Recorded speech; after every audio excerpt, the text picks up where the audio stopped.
والآن أدعو الأخت صفاء للتحدث إليكم ونعطيها ربع ساعة. تفضلي. شكرا سيد الرئيس. حضور الكرام، السلام عليكم ورحمة الله وبركاته. أولا أريد أن أشكر المنظمين على الدعوة والمشاركة معكم، وثانيا أود أن أبعث تحية خاصة كامرأة عربية للأخوات في مجال التعليم ولدورهم الهام في تطوير التعليم في المنطقة في تطوير الأجيال القادمة بإذن الله. النقطة الثالثة والأخيرة أعتذر لأنني أعرف باللغة الإنجليزية.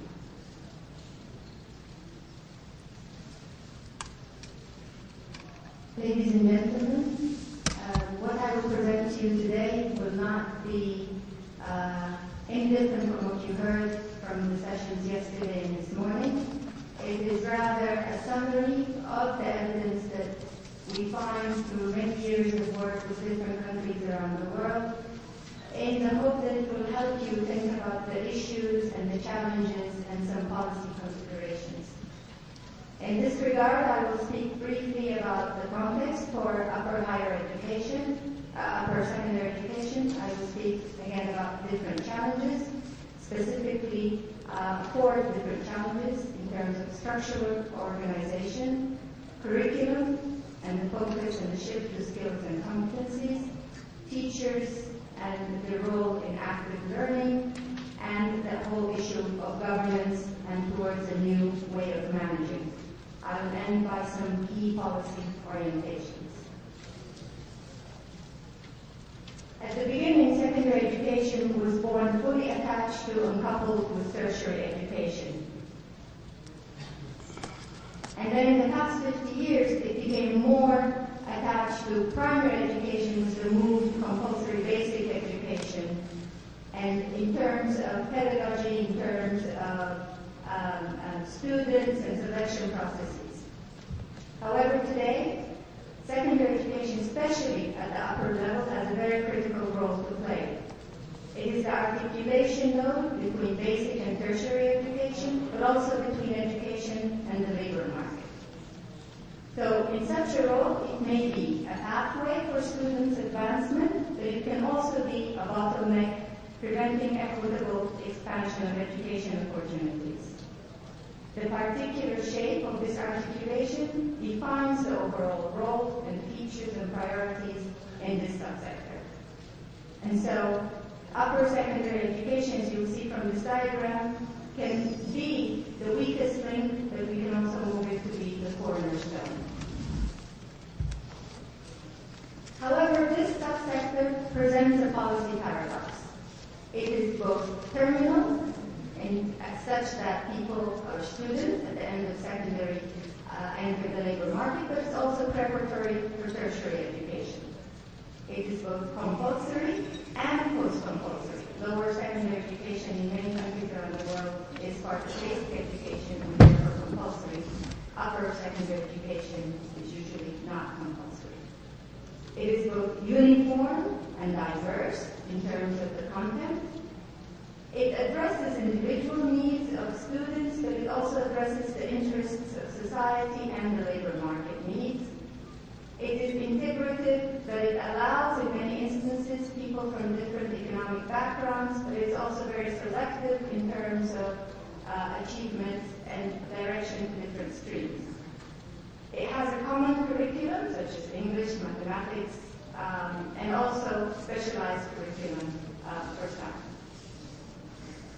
In terms of challenges, they really vary among the different countries. There is one major challenge that is in all countries, and that is to achieve quality that is grounded in diverse institutional responses to a growing range of individual demands around the world.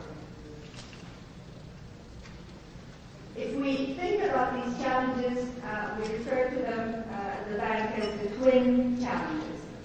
You have a situation of where you want to achieve access to secondary education, but you also want quality and relevance. And these are within a growing population, with access to basic education, and also within the context of globalization and the demand for skills, as well as the push for knowledge and active citizenry, and within a budget constraint and efficiency requirements. So if we start looking at issues of structural organization, really that is very much defined by the country's realities and future vision in what they need to achieve. Yesterday we saw in the example of Singapore, it was really the vision in the education sector that drove the change and transformation of upper secondary. And so the trajectory that any country needs to go through will depend on the history of that country, on its economy, on its political system, and importantly on its culture and social context. Upper secondary education is by and large shaped as a dual system in which comprehensive structures coexist with a specialized tracking structure. And again, we heard in the presentations from the different countries how this tracking structure differs in different places. For example, in some contexts, you have general education, secondary education, and specialized tracks within the same institution. We have examples in Canada, in Chile, in England, Sweden, and in the US. And you have another example where the tracks, the specialized tracks, are in separate institutions. And examples of those are in Australia, several of the European countries, as well as Japan, Republic of Korea.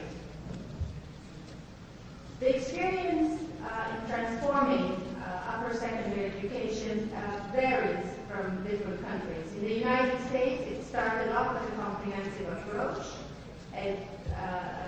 Based on public funding and provision, it's non-selective, there isn't early specialization, it's academic but practical in terms of the curriculum, and there are numerous small fiscally independent school districts, and control is secular for schools and school funds. Europe, however, started as an elitist system that's highly selective, but with a push for democratization and labor market needs, they moved towards the comprehensive approach. I'd like to note here that currently the debate is whether this approach affected quality of education and whether there needs to be a shift more towards selectivity to ensure quality. The debate continues. In East Asia, the experience has been focused on access and quality from the early beginning, in the 1960s, as we've seen, for example, in the case of Singapore.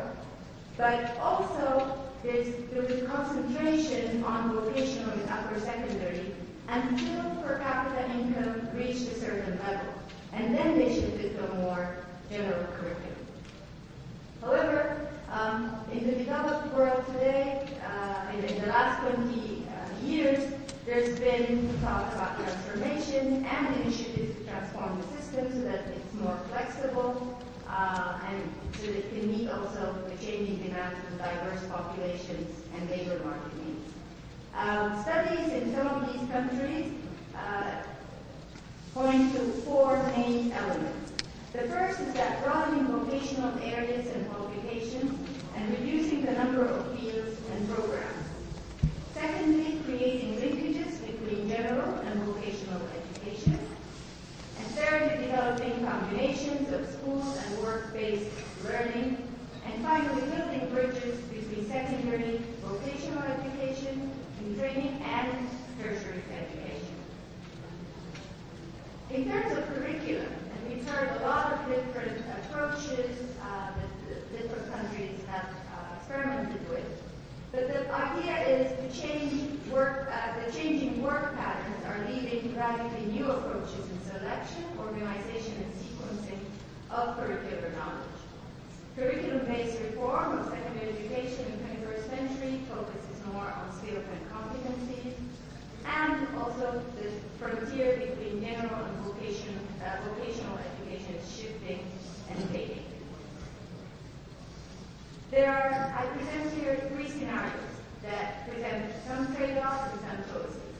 One scenario is to have a highly specialized system that is highly selective. Vocational is an option in lower